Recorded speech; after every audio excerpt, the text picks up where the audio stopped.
நம்முடைய பிதாவாகிய தேவனாலும் நம்முடைய இரட்சகராகிய இயேசு கிறிஸ்துவினாலும் உங்களுக்கு கிருபையும் சமாதானமும் உண்டாவதாக.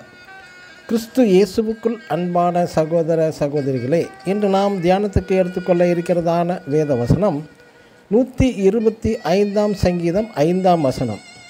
தங்கள் கோணலான வழிகளுக்கு சாய்க்கிறவர்களை கர்த்தர் அக்கிரமக்காரரோடே போக பண்ணுவார். ஆமேன்.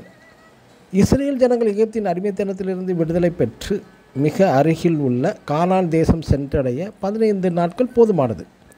ஆனால் இஸ்ரேலர்கள் 40 வருடம் ஆகியது கானானை சென்றடைய. அப்படி என்றால் இஸ்ரேலர்களை எகிப்திலிருந்து விடுதலை பெறச் செய்தவர் யார்?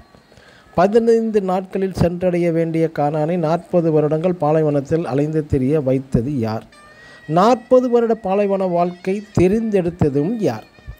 பாலும் தேனும் ஓடுகிற கானானை தரப்போகிறேன் என்று தேவன் சொன்னதான தேவன். ஆனால் அந்த 40 வருடத்தில் பூக்களே பார்த்ததில்லை இவர்கள். காய்கள் கனிகள் பார்த்ததே இல்லை. புல்வெளிகள் கிடையாது. மனிதர்கள் நடமாட்டம் இல்லாத ஒரு இடம்.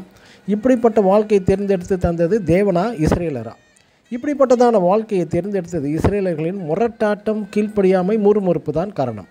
மேலே குறிப்பிடப்பட்டுள்ள வசனத்தின் மூலம் தெரிந்து கொள்ள வேண்டியது, நமது தேவனுடைய நல்வழிகளை பின்பற்றாமல் போகும் பட்சத்தில் தேவன் தாமே அக்கிரமக்காரரோடு போக பண்ணுவார் என்று வேதம் சொல்லுகிறதே.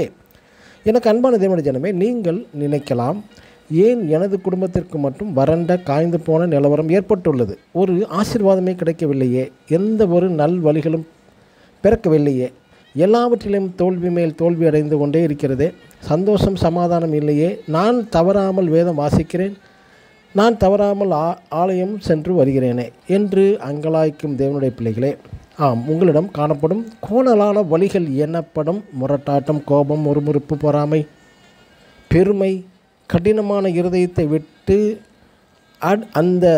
அதை விட்டு தேவ சித்தத்தின்படி தேவ ஆலோசனைகளுக்கும் விட்டு கொடுங்கள். அப்பொழுது கடைசியாக தேவன் சொல்வது, இஸ்ரவேலுக்கோ சமாதானம் என்கிறார். ஆமேன். God bless you.